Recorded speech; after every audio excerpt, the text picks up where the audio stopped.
और डाल्टन ने क्या बोला था? डाल्टन ने बोला था, यस युतिका, ये नोट डाउन करना है। वैसे हम स्लाइड्स वगैरह सेंड कर देंगे, रिकॉर्डिंग भी सेंड कर देंगे, बट नोट करके रखो। शालिक क्या बोल रहे हो? प्लीज रिप्लाई, किस चीज पर रिप्लाई करो शालिक? मुझे कुछ तुम्हारा मैसेज ऐसा मिला नहीं है।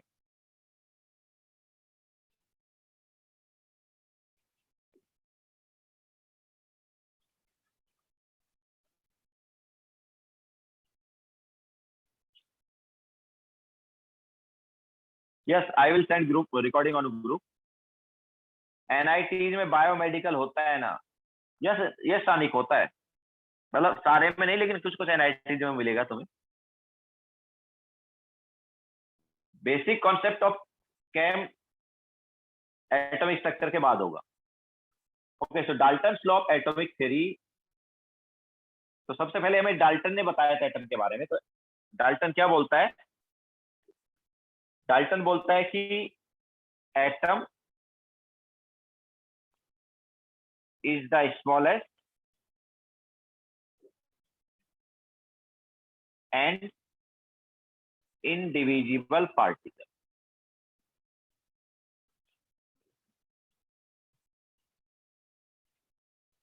डाल्टन के अकॉर्डिंग एटम जो था वो स्मॉलेस्ट एंड इनडिविजिबल पार्टिकल था। क्या ये करेक्ट था क्या?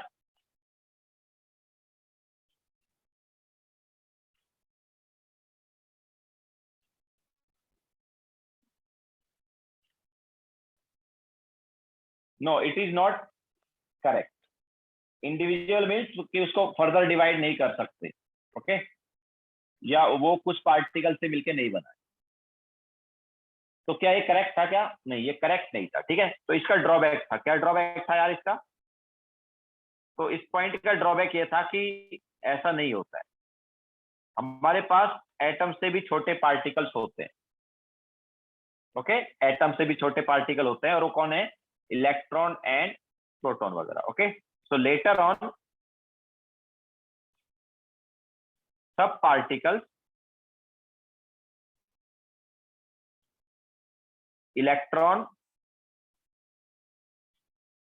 And proton are discovered.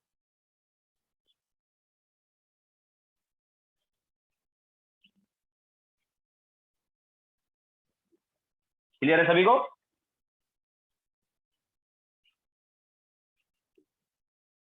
Yes ओम, आज ही रिकॉर्डिंग सेंड कर देंगे हम। सेम डे रिकॉर्डिंग सेंड कर देते हैं। पहले ग्रुप बन जाएगा, उसके बाद हम रिकॉर्डिंग उससे सेंड करेंगे। तो एटम्स जो हैं वो स्मॉलेस्ट एंड इंडिविजुअल पार्टिकल्स होते हैं according to Dalton law of atomic theory. लेकिन ऐसा नहीं था। एक्चुअल में क्या है? एटम से भी छोटे पार्टिकल होते हैं, जैसे इलेक्ट्रॉन एंड प्रोटॉन, जो कि तुमने डिस्कवरी कर ही लिया है। Okay, so this was first point and उसका ड्रॉबैक। देन इसके अलावा इसने क्या बोला था? इसने बोला था कि हमारे पास अगर सेम एलिमेंट के एटम होंगे तो वो identical. Okay, so atoms of same element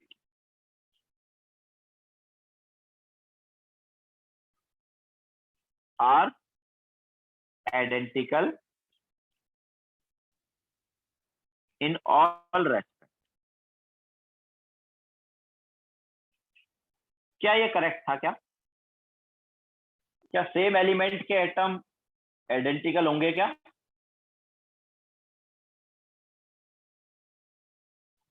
नहीं। कैसे नहीं होंगे? वंश बताओ। वंश, प्रणव, ओम, सेम एलिमेंट के एटम सेम कब नहीं होते हैं?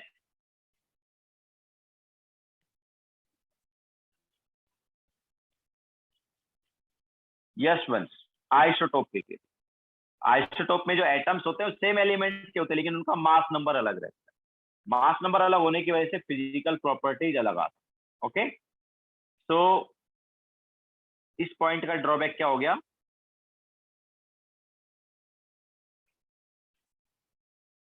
तो but in the case of isotopes,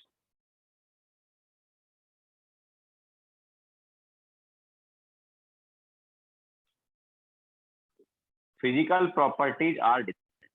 mass number की वजह से फिजिकल प्रॉपर्टीज चेंज हो जाएंगी। Physical properties are different.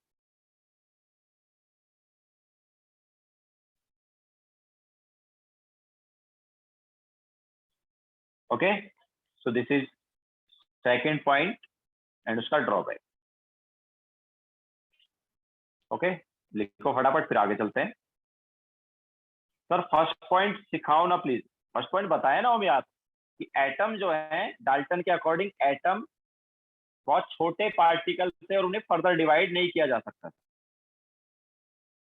Okay, लेकिन बाद में हमने डिस्कवरी किया है एटम जो है वो सबसे छोटे पार्टिकल नहीं होते, उनसे भी छोटे पार्टिकल इलेक्ट्रॉन एंड प्रोटॉन होते।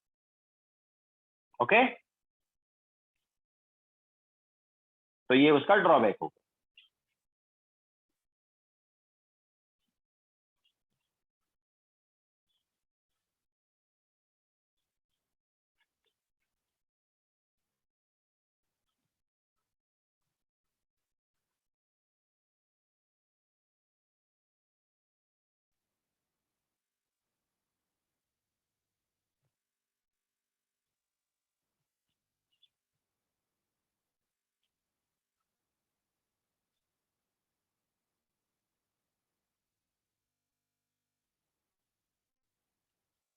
के सर अगर कंप्यूटर साइंस प्लस मेंस कर रहे हो तो ज्यादा इजी पड़ेगा। Computer science plus plus mains क्या होता है भाई ये अतिकेश?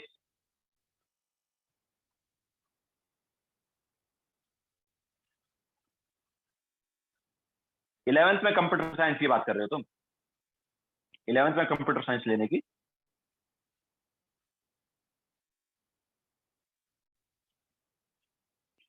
इलेवंथ में कंप्यूटर साइंस लेगा तो ऑब्वियसली वो इजी पड़ेगा कॉलेज में आगे, चाहे किसी भी कॉलेज में जाओ तुम, चाहे आईआईटी में जाओ या जेईई मेन वाली कॉलेज में जाओ, आगे वो काम ही देगा।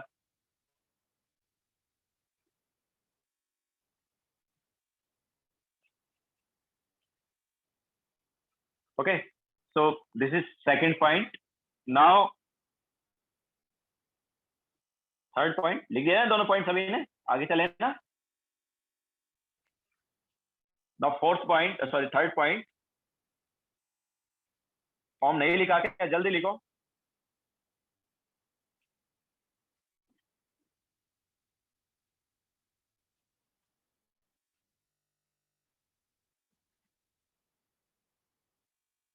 हाँ ठीक है, सब लर्न करना है।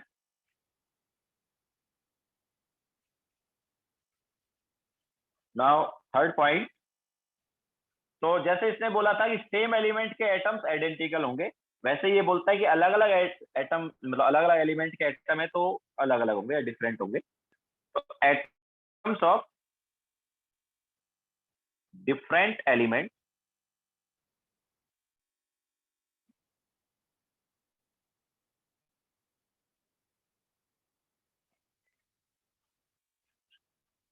Are different in all respect. ठीक है, तो अलग अलग एलिमेंट के एटम्स जो हैं वो मतलब अलग अलग होंगे हर तरह से। तो क्या ये करेक्ट था? क्या ये पॉइंट करेक्ट था क्या?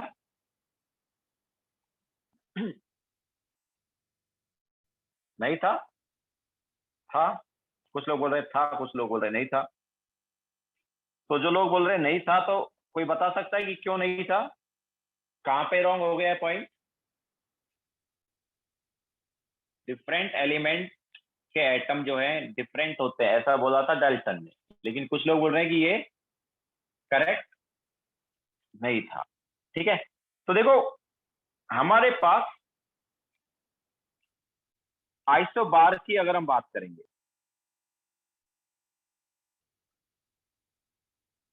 तो आइसोबार में डिफरेंट एलिमेंट के एटम होते हैं ना, और डिफरेंट एलिमेंट के एटम होते हुए भी वहां पर मास नंबर सेम आ जाता है, आता ही नहीं आता? और मास नंबर सेम हो गया तो ऑब्वियसली फिजिकल प्रॉपर्टी सेम हो सकती है, जैसे मास नंबर सेम हो गया तो एटॉमिक मास सेम हो गया या बाकी फिजिकल प्रॉपर्टी सेम हो गई। ठीक है, तो but in the case of isobar physical properties are identical.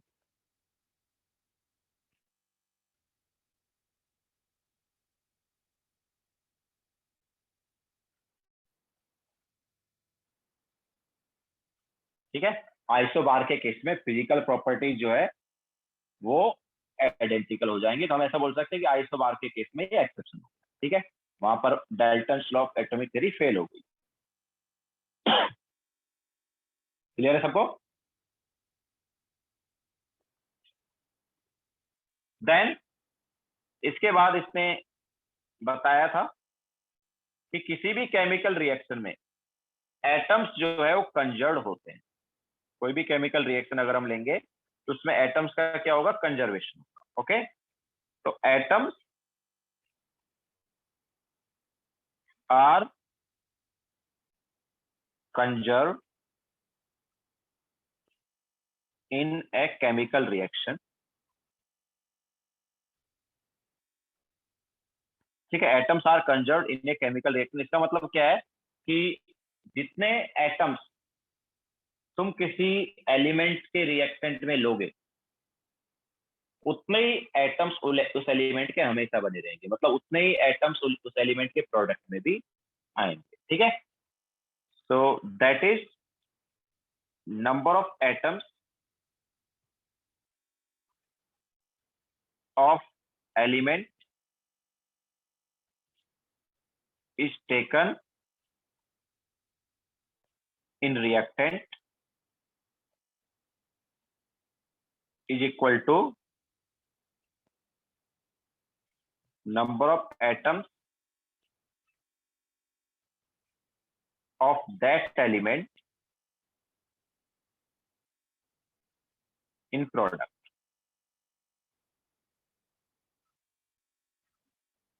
ठीक है, किसी एलिमेंट के जितने एटम तुमने रिएक्टेंट में लिए उतने ही एटम उस एलिमेंट के प्रोडक्ट में बने।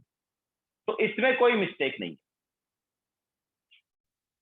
इसमें कोई मतलब एक्सेप्शन नहीं है, ये पॉइंट करेक्ट था, इसमें कोई गड़बड़ नहीं, ऐसा होता है। ओके,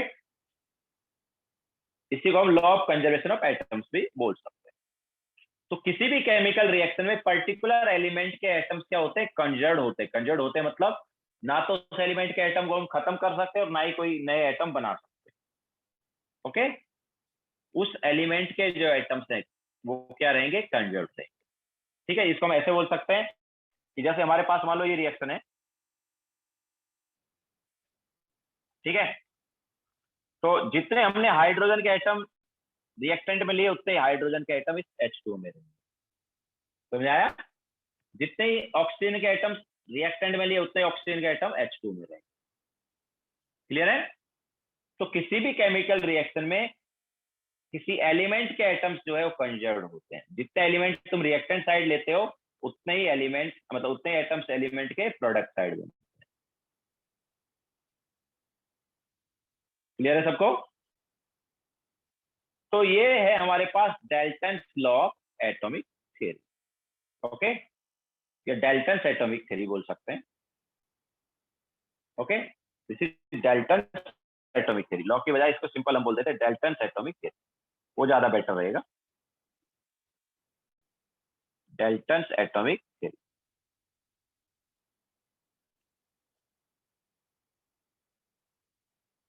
ओके, सो डाल्टन्स एटॉमिक थ्योरी, तो सबसे पहले हमें डाल्टन ने बताया था एटम के बारे में और उसने ये चीजें हमें बताई।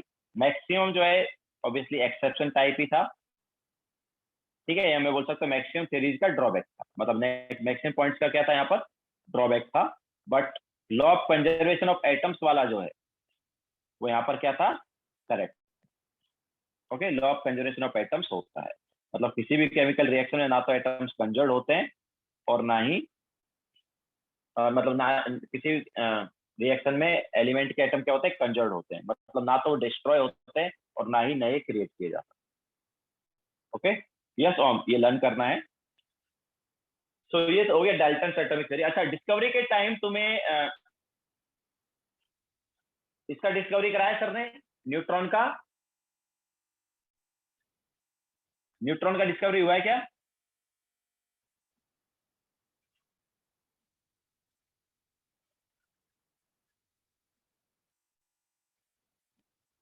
न्यूट्रॉन का डिस्कवरी नहीं हुआ ना, मैम ने नहीं कराया ना?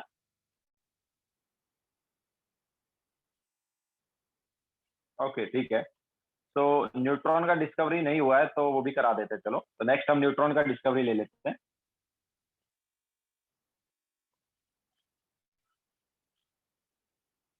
तो discovery of neutron,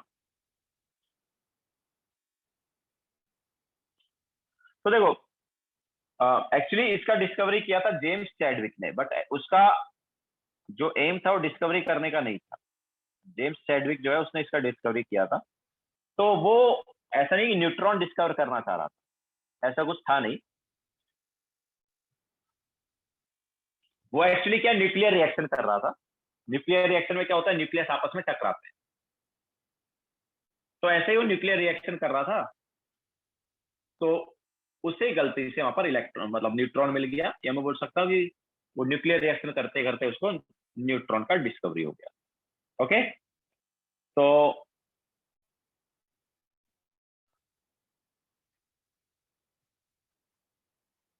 James Chadwick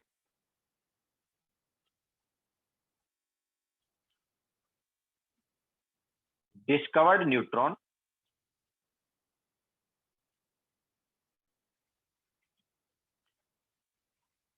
by bombarding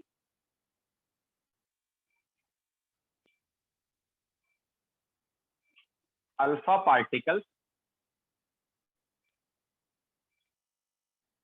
with high velocity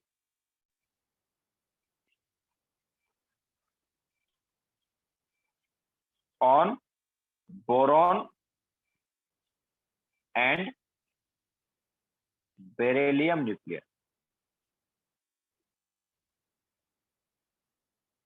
तो जेम्स चैडविक जो है उसने न्यूट्रॉन का डिस्कवरी कैसे किया, वो एक्चुअली क्या कर रहा था, जैसे मैंने पहले तुम्हें बताया कि वो न्यूक्लियर रिएक्शन कर रहा था, और न्यूक्लियर रिएक्शन में क्या होता है, न्यूक्लियस न्यूक्लियस आपस में टकराते हैं।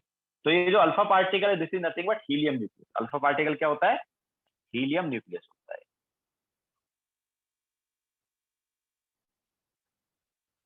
Okay, so alpha particle is helium nucleus. तो बेसिकली हीलियम के न्यूक्लियस को जब बोरोन के न्यूक्लियस पर बॉम्बार्ड किया, ओके, बेरिलियम का स्पेलिंग रॉन्ग है, तो बोरोन के न्यूक्लियस को बेरिलियम के न्यूक्लियस सॉरी अल्फा पार्टिकल को मतलब हीलियम न्यूक्लियस को boron nucleus and beryllium nucleus पर जब बॉम्बार्ड किया, ठीक है, तो अल्फा पार्टिकल पे दोनों से टकराया। अल्फा पार्टिकल मतलब हीलियम न्यूक्लियस, तो हीलियम न्यूक्लियस जो है वो बोरोन के न्यूक्लियस से टकराया, एंड इसी टाइप से जो बेरिलियम पे बॉम्बार्ड किया तो बेरिलियम के न्यूक्लियस से टकराया। तो न्यूक्लियर रिएक्शन में आपस न्यूक्लियस जो है एक दूसरे से टकराते हैं और नए कुछ पार्टिकल या नए न्यूक्लियस बनते हैं। ठीक है, तो अल्फा पार्टिकल भी बना डालने पर ये न्यूट्रॉन बन गया था। तो देखो रिएक्शन क्या थी, तो 2 अल्फा 4 ये है हीलियम न्यूक्लियस। ठीक है, नीचे ऑब्वियसली एटॉमिक नंबर, ऊपर मास नंबर। तो 2 अल्फा 4 प्लस किस पे बॉम्बार्डिंग कर रहे हैं, पहले बोरोन पर कर लेते हैं। तो बोरोन का न्यूक्लियस 4b9, बोरोन के सॉरी पहले हम बेरिलियम पे कर लेते हैं। चलो, सो बेरिलियम पे पहले करते हैं, देन बोरोन पे। तो बेरिलियम का है 4be9। ठीक है, बेरिलियम का atomic number 4 and mass number जो है 9। ओके, सो अल्फा पार्टिकल जो इसका बॉम्बार्डिंग हमने किया बेरिलियम पर, तो इस बॉम्बार्डिंग से हमें कार्बन का न्यूक्लियस मिला। ये कार्बन का न्यूक्लियस आ गया। अच्छा, याद रखना न्यूक्लियर रिएक्शन में दोनों साइड एटॉमिक नंबर का सम सेम होना चाहिए। दोनों साइड एटॉमिक नंबर का सम क्या होना चाहिए, सेम। तो 2 + 4 क्या हो गया, 6 हो गया ना। तो राइट हैंड साइड भी 6 आना चाहिए, तो देखो 6 आ गया। इसके अलावा 4 + 9 मास नंबर का सम भी दोनों साइड सेम होना चाहिए। 4 + 9 इज 13, तो राइट हैंड साइड में 13 आना चाहिए। देखो 12 इधर ऑलरेडी है, एक और बच गया, तो वो हमारे पास एक्चुअली न्यूट्रॉन में ही आ गया। ठीक है, तो अब देखो दोनों साइड मास नंबर का सम क्या हुआ, सेम हुआ ना। मास नंबर और एटॉमिक नंबर का। देखो एटॉमिक नंबर 2 + 4 6, इधर 6 + 0 6, ठीक है। तो एटॉमिक नंबर का सम दोनों साइड सेम। इसके अलावा मास नंबर का देखो 4 + 9 13, 12 + 1 13। क्लियर है? इसी अब तो ये हमने बताया बेरिलियम पर बॉम्बार्डिंग, ऐसे ही बोरोन पर भी बॉम्बार्डिंग किया। तो बोरोन पर कैसे बॉम्बार्डिंग, तो अल्फा पार्टिकल जो है, अल्फा पार्टिकल हमने बताया 2α4 लिखते हैं, उसका बॉम्बार्डिंग किससे कराएंगे हम? अल्फा पार्टिकल का बॉम्बार्डिंग किस पे कराएंगे? मैंने बताया बोरोन एंड बेरिलियम के न्यूक्लियस पर, ठीक है। तो बेरिलियम का तो हमने ऑलरेडी बता दिया। अब बोरोन पर बॉम्बार्डिंग कराते हैं। तो बोरोन का क्या है हमारे पास? इट इज, बोरोन का एटॉमिक नंबर होता है 5 एंड मास नंबर होता है 11। तो 5b11। ओके। तो अब देखो हमें नया न्यूक्लियस मिलता है और एक नया पार्टिकल मिलता है। तो जब यहाँ पर बॉम्बार्डिंग होती है तो नाइट्रोजन का न्यूक्लियस मिलता है, ठीक है। अब नाइट्रोजन का न्यूक्लियस मिल गया, इसके अलावा एक पार्टिकल मिलता है। देखो पार्टिकल क्या होगा, देखो मैंने क्या बोला, दोनों साइड एटॉमिक नंबर का सम सेम होना चाहिए। तो 2 + 5 क्या हुआ? 7 हुआ ना। तो यस देखो 7 इधर ऑलरेडी है, मतलब इधर 0 रहेगा। ओके। इसके अलावा ऊपर क्या है, देखो 4 + 11 15 हुआ। तो लेफ्ट हैंड साइड 15 है तो राइट हैंड साइड भी 15 हो गया। तो देखो 14 ये, तो इधर क्या आ जाएगा? 1 आ जाएगा। तो बेसिकली वो 0 and 1 ही हो गया ना। ओके। तो इस टाइप से जब अल्फा पार्टिकल को बेरिलियम न्यूक्लियस पर बम्बार्ड किया तो कार्बन का न्यूक्लियस मिला एंड न्यूट्रॉन मिला। और जब अल्फा पार्टिकल को बोरॉन न्यूक्लियस पर बम्बार्डिंग किया तो नाइट्रोजन का न्यूक्लियस मिला एंड न्यूट्रॉन मिला, ठीक है। तो इस टाइप से जेम्स चैडविक ने न्यूट्रॉन का डिस्कवरी किया था। न्यूट्रॉन का डिस्कवरी कैसे किया? Alpha particle is nothing but helium nucleus. तो हीलियम के न्यूक्लियस में क्या होते हैं यार? हीलियम के न्यूक्लियस में 2 प्रोटॉन और 4, मतलब 2 प्रोटॉन होते हैं ना, 2 प्रोटॉन और 2 न्यूट्रॉन। तो एटॉमिक नंबर 2 हो गया और मास नंबर क्या हो गया? 4 हो गया, ठीक है। तो 2α4 इज हीलियम न्यूक्लियस, ये अल्फा पार्टिकल। यस ठीक है, बोलो। यार वो बॉम्बार्डिंग को समझा ही नहीं है, जो बोरॉन बेरिलियम बॉम्बार्डिंग वो मतलब, बॉम्बार्डिंग मतलब सीट बहुत एंड के हाई से आ रहे हैं। वेलोसिटी से उसके ऊपर डाला।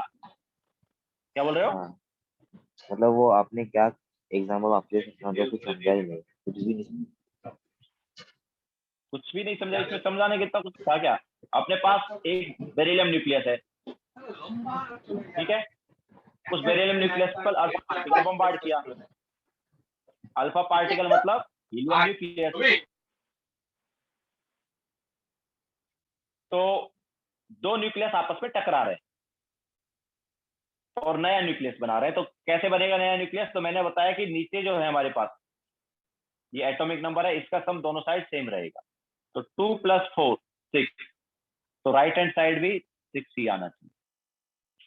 एंड इसी टाइप से ऊपर वाले का सम जो है, जो कि मास नंबर, उसका सम भी सेम होना चाहिए। तो 9 + 4 13, राइट हैंड साइड भी 13 होना चाहिए। तो 12 है तो इधर 1, ठीक है। तो ये न्यूक्लियर रिएक्शन है, मतलब अल्फा पार्टिकल एंड बेरिलियम के बीच में जब न्यूक्लियर रिएक्शन हुआ तो कार्बन बना और एक नया पार्टिकल बन गया। दिस नया particle is nothing but neutron.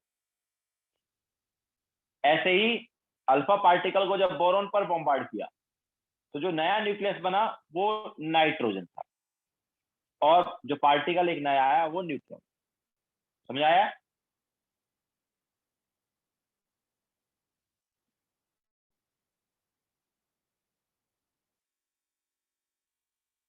Bombarding का मतलब क्या है?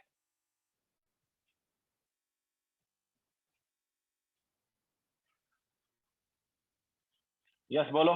सर सर वो आपने वो तो मैं समझा दिया, फिर आपने वो मतलब वो एरो के बाद देखो, मतलब वो सी और एन जो आ रहे हैं, हाँ, 6C और एन, वो मतलब वो कहाँ से आ रहा है वो कहां से आ रहे? नया न्यूक्लियस बन रहा है ना, अपने पास नया न्यूक्लियस बना इनसे। अल्फा पार्टिकल और बेरिलियम से नया न्यूक्लियस बना जो कि कार्बन का न्यूक्लियस है। तो मतलब हम लोग कुछ भी बना लेकिन सकते हैं ना, मतलब अगर हम लोग को ये कुछ ऐसा भी नहीं क्वेश्चन बना आ रहे हैं, सकते, ये बना था, ये बना था, तो हम कुछ भी नहीं बना सकते। तो इसमें से ये मतलब बना क्वेश्चन था कैसे आ फिक्स है। सकते हैं? इस पे क्वेश्चन जनरली नहीं आएगा, लर्न करना है, ठीक है, कि क्या बना था। ये फैक्ट है कि ये ये बना था। लर्न करना है। हाँ ये फैक्ट है कि ये बना था। अच्छा ठीक है, ऐसा ओके। लर्न करना है ना, तो कुछ क्वेश्चन वोश्चन नहीं है। हाँ ठीक ठीक है। है। तो अल्फा पार्टिकल को जब बेरिलियम पे बॉम्बार्ड किया तो कार्बन बना, और कार्बन के अलावा जो बस यहाँ पर समझने वाली चीज ये है कि दोनों साइड एटॉमिक नंबर का सम सेम होगा एंड दोनों साइड मास नंबर का सम भी सेम होगा, ये समझने वाला है, बाकी लर्न तो करने का। ओ क्या है? ओ नहीं हो, जीरो है नीचे जो है ना, 0 n 1 है। अच्छा, तो फिर वो जीरो के ऊपर वो क्या लिखा है आपने, वो आर जैसा, वो एन, क्या बोलते हैं? 0 n 1, एन है वो, अच्छा एन एन। फॉर न्यूट्रॉन, अच्छा एन है, ठीक। स्मॉल एन है वो। यस ठीक है। तो दोनों रिएक्शंस में क्या है, नाइट्रोजन निकलेगा, सॉरी न्यूट्रॉन निकलेगा। ओके, तो एन फॉर न्यूट्रॉन, दोनों रिएक्शन में न्यूट्रॉन निकल जाएगा। लिख लिया सबने? नहीं से 5 मिनट रुको ना, लिखिए अभी तो नहीं। हाँ स्मॉल एन है हम।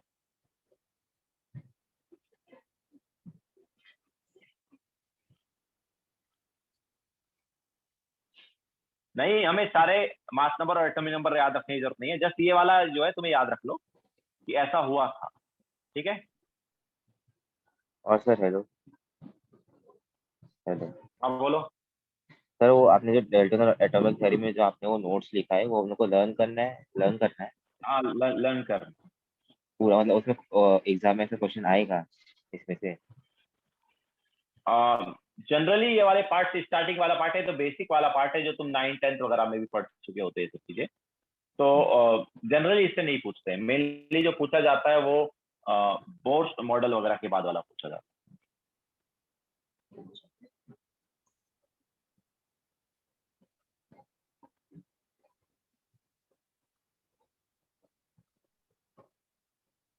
यस वंश,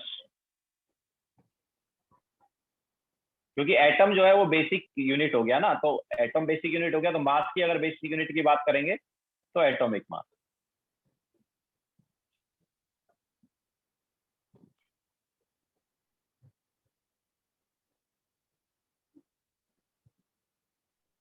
हाँ सुमित।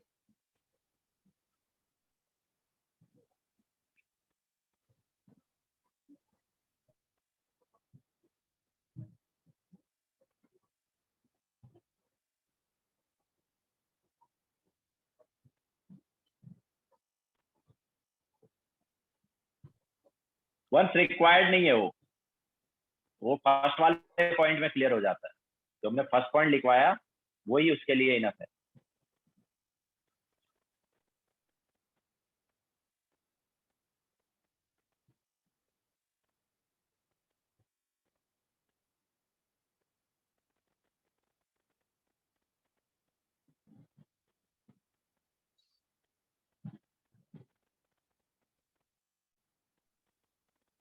अतिकेश 3 पेज ही हुए हैं भाई, अभी से ऐसा करोगे तो कैसे चलेगा, इतना ही करवाओ ना, क्योंकि बाद में बहुत ज्यादा हो जाएगा। 3 पेज हुए हैं अतिकेश, ये तो अभी 1.5 आवर का एक लेक्चर हो रहा है। अगर ऑफलाइन लेक्चर होंगे तो 3 घंटे का एक लेक्चर होता है, फिर क्या करोगे? फिर ना ऑफलाइन क्लास तो यार अभी वो गवर्नमेंट पे डिपेंड करता है वो कब स्टार्ट करने को बोलती है। जैसे ही गवर्नमेंट बोलेगी कि ऑफलाइन स्टार्ट कर दो, हम स्टार्ट कर देंगे।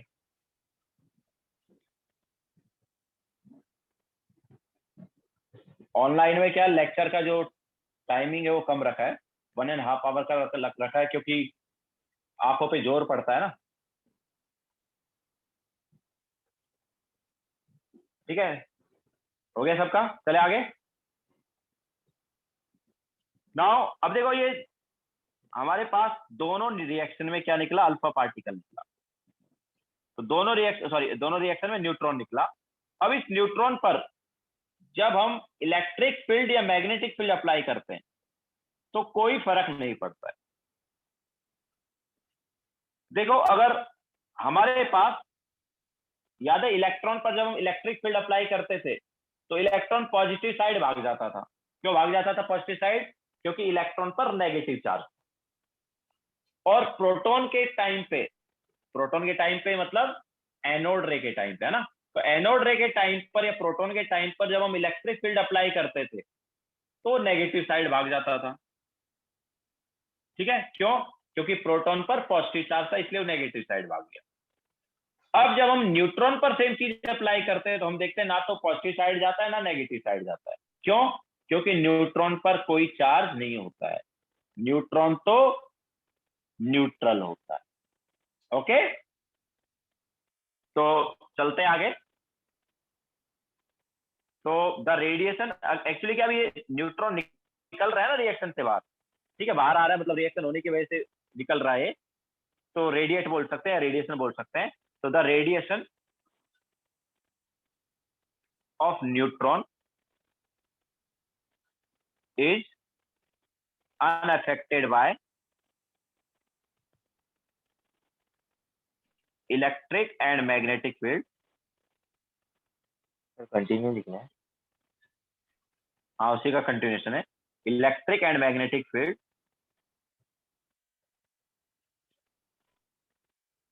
that is neutron is neutral particle। Neutral particle मतलब इस पे कोई चार्ज नहीं होता।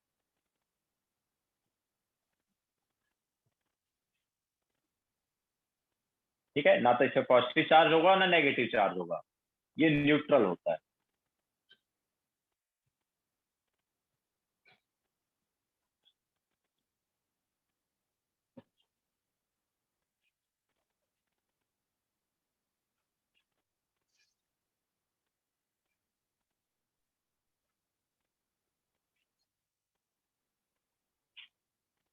वंश कुछ डाउट है क्या तुम्हें? हैंड रेज किया हुआ है।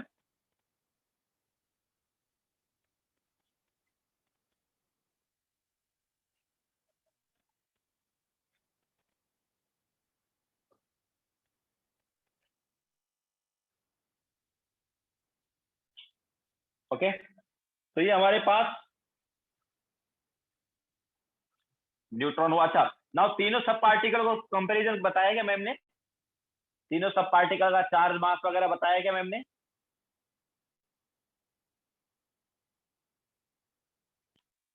टेबल बना के बताया होगा शायद, एक टेबल बनाया होगा शायद जिसमें चार्ज मास वगैरह लिखा होगा।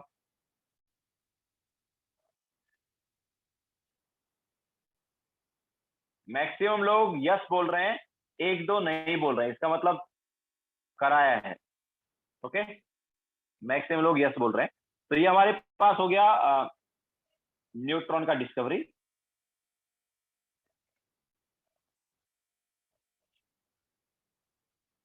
न्यूट्रॉन, प्रोटॉन एंड इलेक्ट्रॉन तीनों का बताया होगा ना?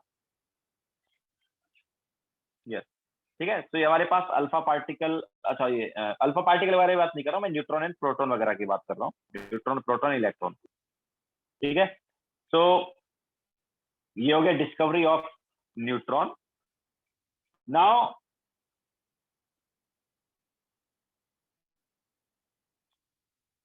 अब हम चलेंगे एटॉमिक मॉडल। तो एटॉमिक मॉडल्स में सबसे पहला जो मॉडल था वो था प्लम पुडिंग मॉडल या थॉमसन मॉडल।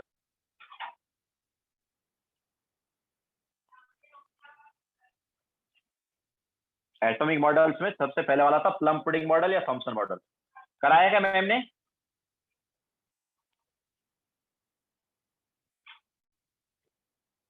नहीं कराया ना। तो ये तीन सब पार्टिकल जो है electron, proton and neutron, electron, proton and neutron वगैरह एटम में कैसे अरेंज होते हैं, ये एटम में कौन पार्टिकल कहां मिलेगा, इलेक्ट्रॉन, प्रोटॉन, न्यूट्रॉन, ये एटॉमिक मॉडल से पता चलता है। तो सबसे फर्स्ट एटॉमिक मॉडल जो था वो था थॉमसन मॉडल या प्लम पुडिंग मॉडल।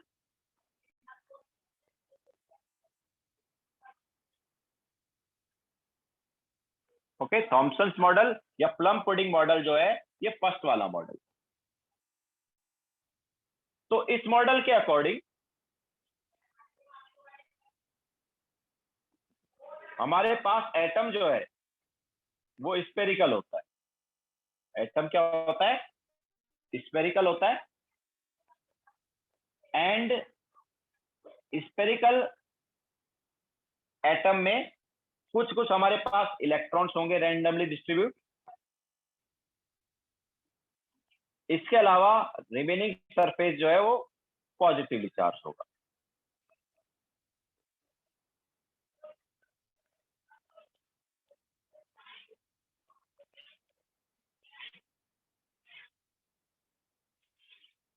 ओके, तो पहले मैं बता देता हूँ बना के। तो ये हमारे पास देखो, ये स्फेरिकल हो गया, एंड इसमें इलेक्ट्रॉन्स जो है वो रैंडमली डिस्ट्रीब्यूट होंगे। इस टाइप से इलेक्ट्रॉन्स जो है क्या रैंडमली डिस्ट्रीब्यूट है। इलेक्ट्रॉन्स जो है कुछ इस टाइप से हमारे पास क्या रैंडमली डिस्ट्रीब्यूट होंगे। तो ऑब्वियसली ये तो हो गया हमारे पास इलेक्ट्रॉन, इलेक्ट्रॉन पर नेगेटिव चार्ज है। इसके अलावा बाकी जो पार्ट है उस पर कैसा चार्ज होगा, उस पर पॉजिटिव चार्ज होगा। ठीक है, तो रिमेनिंग पार्ट जो है या रिमेनिंग जो है वो हमारे पास क्या है, पॉजिटिवली चार्ज है।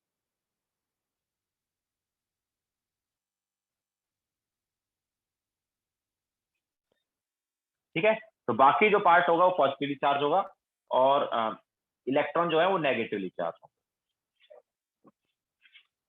तो ये आपस में कैसे होते हैं, तो एक तरह से इसको हम वाटरमेलन मॉडल भी बोल देते हैं।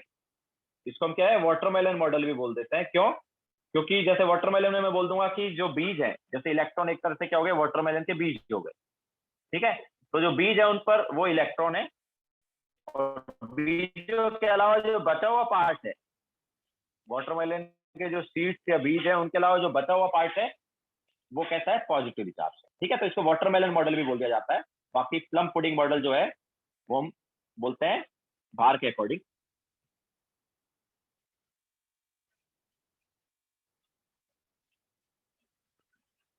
यस, परिणाम में भी बोला होगा, वो भी ऑलमोस्ट वैसा ही हो जाता है। बाकी जनरली वाटरमेलन मॉडल बोल देते हैं।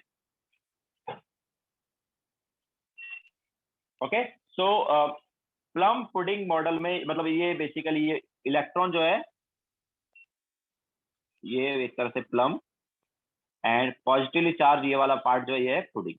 Okay, so plum pudding model इसलिए बोलते हैं इसको। तो क्या था, तो according to Thompson,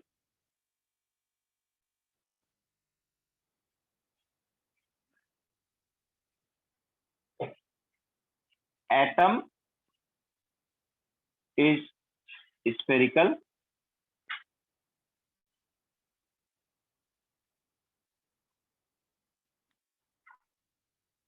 electrons are arranged randomly like plum, and remaining surface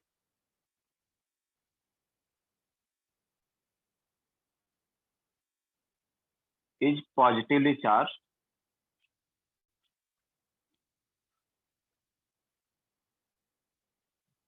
Remaining surface is positively charged. Overall ये क्या है, न्यूट्रल है। ठीक है, ओवरऑल क्या होगा, ये न्यूट्रल हो, न्यूट्रल बोल सकते हैं, न्यूट्रल एटम। ठीक है, तो ओवरऑल हमारे पास ये न्यूट्रल होता है। तो मतलब जितना चार्ज ड्यू टू इलेक्ट्रॉन होगा उतना ही चार्ज ड्यू टू बाकी सरफेस होगा। ओके, तो इलेक्ट्रॉन जो है रेंडमली डिस्ट्रीब्यूट होंगे लाइक प्लम, और बाकी जो बचा हुआ पार्ट है वो पॉजिटिवली चार्ज होगा, जिसे हम पुडिंग बोलेंगे।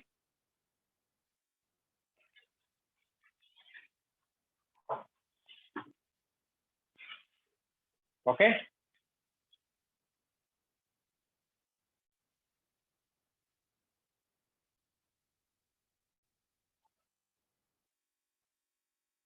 यस प्रणव, जो ग्रीन वाला है स्टेटमेंट वो डाल्टन लॉ ऑफ एटॉमिक, ये सॉरी, ग्रीन वाला स्टेटमेंट जो है थॉमसन मॉडल है या प्लम पुडिंग मॉडल है।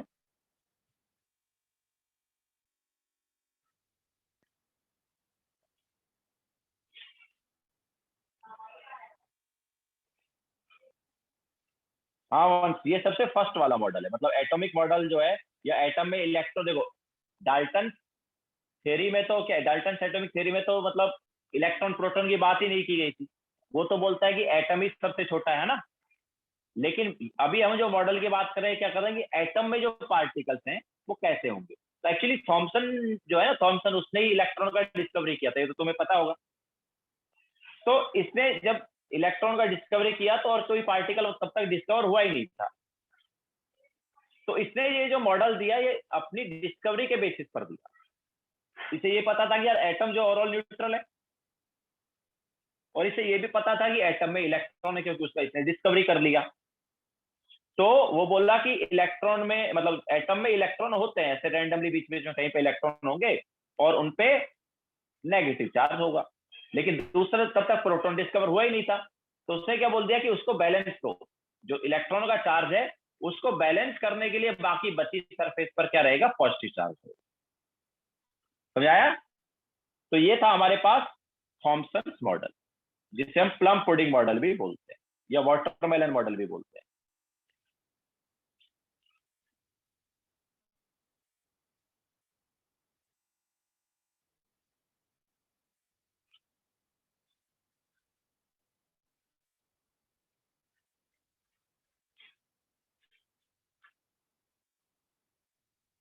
हो गया सबका। कौन से मॉडल में डिस्कवर हुआ, ये 1900 के अराउंड डिस्कवर हुआ था।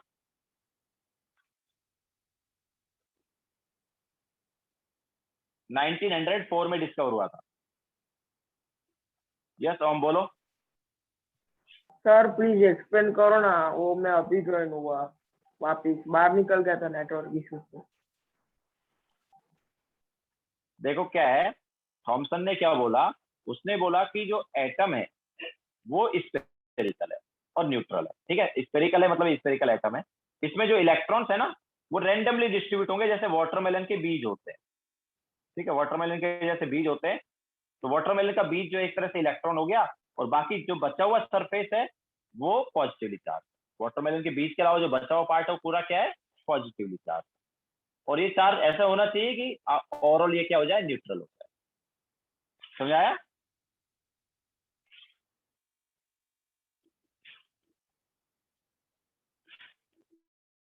ओके नाउ, तो अभी ये देखो, ये जो मॉडल है थॉमसन मॉडल, ये मतलब वैसे पॉइंटलेस मॉडल था, इसको कोई मतलब नहीं था।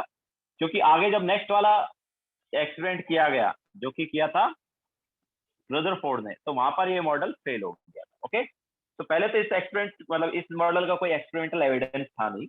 तो there was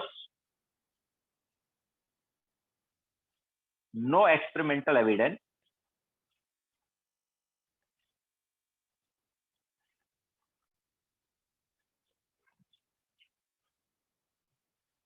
of this model.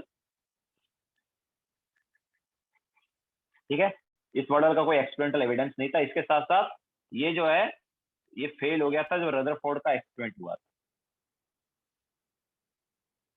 Okay, so it was failed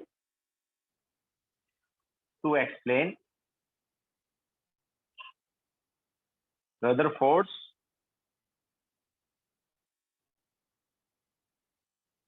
alpha scattering experiment। एक रदरफोर्ड ने एक्सपेरिमेंट किया था जिसे बोलते हैं अल्फा स्कैटरिंग एक्सपेरिमेंट। तो वो एक्सपेरिमेंट में जो हुआ उस चीज को फेल, मतलब वहां पर ये फेल हो गया। वो समझा नहीं पाया कि उस एक्सपेरिमेंट में ऐसा क्यों हुआ। या अगर थॉमसन मॉडल करेक्ट होता तो जो रदरफोर्ड में हुआ था वो नहीं होना चाहिए।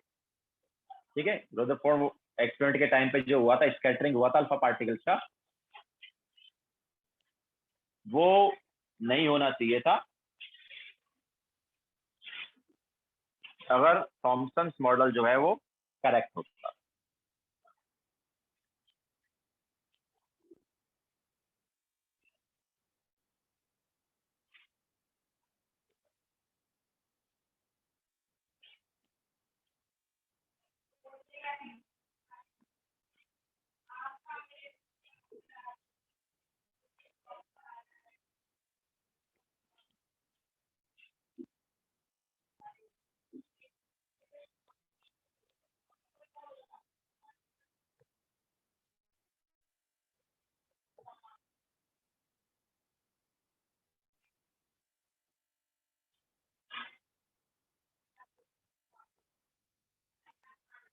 वंस ये जो तुम बोल रहे हो कि अल्फा पार्टिकल का डिस्कवरी कैसे हुआ, तो वो एक्चुअली रदरफोर्ड ने ही उनका डिस्कवरी किया था। रदरफोर्ड ने जो हीलियम न्यूक्लियस है उसको नाम दे दिया था अल्फा पार्टिकल, क्योंकि उसी ने सबसे पहले अल्फा पार्टिकल जो है वो यूज किए थे। ओके, हीलियम न्यूक्लियस को सबसे पहले किसने यूज किया? रदरफोर्ड ने यूज किया। हीलियम न्यूक्लियस मतलब अल्फा पार्टिकल को, तो वो हीलियम न्यूक्लियस को उसने क्या नाम दे दिया रदरफोर्ड ने? अल्फा पार्टिकल नाम दे